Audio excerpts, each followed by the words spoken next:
Now Daniel Ricciardo's getting closer, and he's got DRS on Max Verstappen here as well. We're on lap 50 of this Chinese Grand Prix, which has been an absolute treat.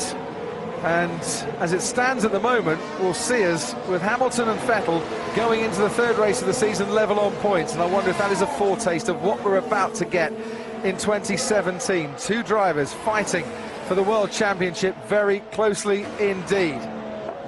Ferrari could have been a lot closer. The decision to pit Sebastian Vettel behind the virtual safety car hasn't really paid off for them here today. But as you said, Martin Brundle, they didn't want to know another safety car was going to come out a few moments later. This means a lot to Daniel Ricciardo. It cannot let Verstappen turn up and sort of become the team leader on pace. He's right with him, and if he could put a move on him, that would mean a great deal. There's a great fight between those two coming up all season long, I think, as well. 11th for Romain Grosjean, 12th for Felipe Massa because of this. Grosjean goes around the outside. That's a neat move from Grosjean, I have to say. Overtaking, haven't we? With the DRS not really working. Well, Daniel Ricciardo's going to need a bit of DRS maybe, and there's a back marker just ahead. It is Romain Grosjean who is the man ahead. As Sergio Perez actually comes into the pits, it's almost a free pit stop. It's his teammate Esteban Ocon is right behind him, and he's obviously starting to struggle on his tyres. Ricciardo gets close, but not quite close enough. The gap out in front, which we haven't seen the two leaders for a while, 7.7 seconds. And then there is quite a long way back to the two Red Bulls. But once again, DRS is getting Ricciardo ever closer to his teammate. And is it going to be close enough now for an organic move, as you describe it brilliantly, Martin, to take place when we get down to turn 6? This is what DRS really should be intended to do, get you closer so that you can make a move a little bit later on. And they're also following each other here more easily than they did in Melbourne as well, which is extremely good news. I'm sure it doesn't feel like that from the cockpit. Well, we've not seen drivers or heard drivers complaining, have we? Not so much. And I can't run behind the man in front. Perez has pitted, he's back out again, and he's actually back out ahead still of his teammates in 9th place. Can Grosjean move out of the way, please? He just stays in front. Copy, Max. We'll get on it. 6 laps to go. Well, we did a 1:37.8 at Romain Grosjean on his last lap. Verstappen did a 1:37.3. It's half a second slower, but would Grosjean feel, or would Haas feel, that that's not really blue flag material? We're not going that slowly. Well, he hasn't been blue flagged, that's for sure. There's nothing up on the screen. And Verstappen is more saying, look, his turbulent air is slowing me down, and I'm trying to lap him, but you've got to get on the gearbox, towards the gearbox first. Still no sign of a blue flag for Grosjean. I mean, you can understand it from Verstappen's point of view, because he knows that there's a threat behind, and he knows he's struggling a little bit with Grosjean, but... So Daniel's best chance, I think, is into the turn 14 hairpin, because it looks like Verstappen gets off turn 4 a little bit better. They're gapped by the time they get to that braking zone of 6. Let's see if it's the same this time around. Taking completely different lines through it, aren't they? But yeah, he's never going to be close enough to him for the lunge, is he, in 6? Does that mean he needs a different line through 2 and 3? Looks a bit like it, but so it's not going to happen here. It's going to have to be at the end. Getting understeer because of him. Yeah, I know, mate. I think we keep getting told you need to be within a second. And you're not. So he's not getting DRS either. That's a fair point, though. If he isn't close enough, why should Grosjean be given the the blue flag? They seem to hang blue flags out, you know, when you can see the colour of the nose cone of some of the cars coming along. I don't know if it changes the actual time difference from racetrack to racetrack. You assume it would. 4 laps remaining in this race. The red flashing lights, by the way, if you're new to Formula 1, when the car is slowing down because it's harvesting electricity. They're filling up the batteries to warn the driver behind that the driver in front might be flat out, but the car will start to slow slightly. You can see those batteries being used by Verstappen and Ricciardo to give them an extra horsepower boost. Now, coming off the final corner is Ricciardo, just that little bit closer this time to Verstappen. Blue flags are being waved for Romain Grosjean on this particular occasion. It's ridiculous, mate. I'm losing grip. We've done everything we can this end, Max. Shows you, doesn't it, just how far away a car can be in Formula One for you still to be affected by the turbulent air behind. Yeah, it's always been pretty much like that, I would say. You can see the fin on the engine cover of Ricciardo flapping around in the air behind his teammate. He's closer this time down into turn 6. Yeah, Verstappen didn't get the best of exits, did he? Is Ricciardo too far behind? For him, on this occasion, he is. He's going to push this right to the last. And, no sign of... See, what Red Bull could do is they could say, Daniel, just hold station here, because it's not Max's fault. He's being not helped out by the car in front. But why should they? Yeah, they don't normally do that sort of thing. I think they know they'll get shouted at if they played that game so early in the season.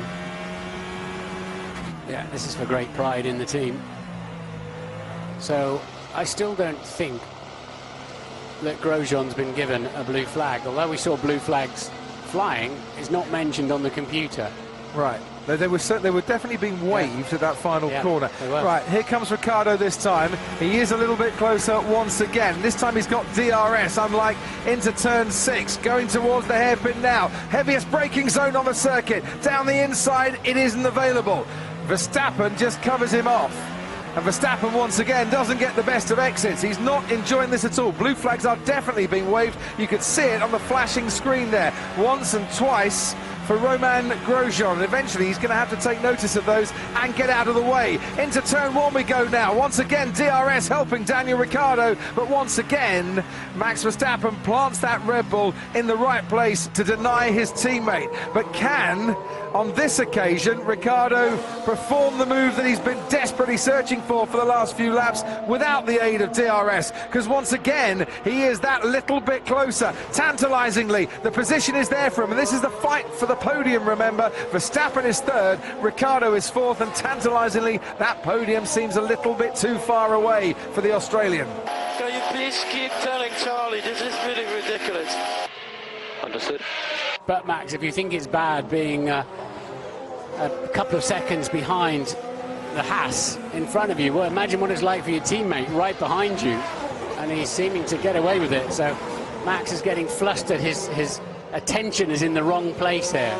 Is this the Achilles heel, maybe, of the youngster who's not even 20 yet, that occasionally he can't quite have that maturity that others would? Yeah, we don't notice it very often, do we? I always think he's a very old head on young shoulders, but it's distracting him, and I can imagine it's frustrating, but as I say, his teammate is coping with much more turbulence. Ricciardo has a look this time.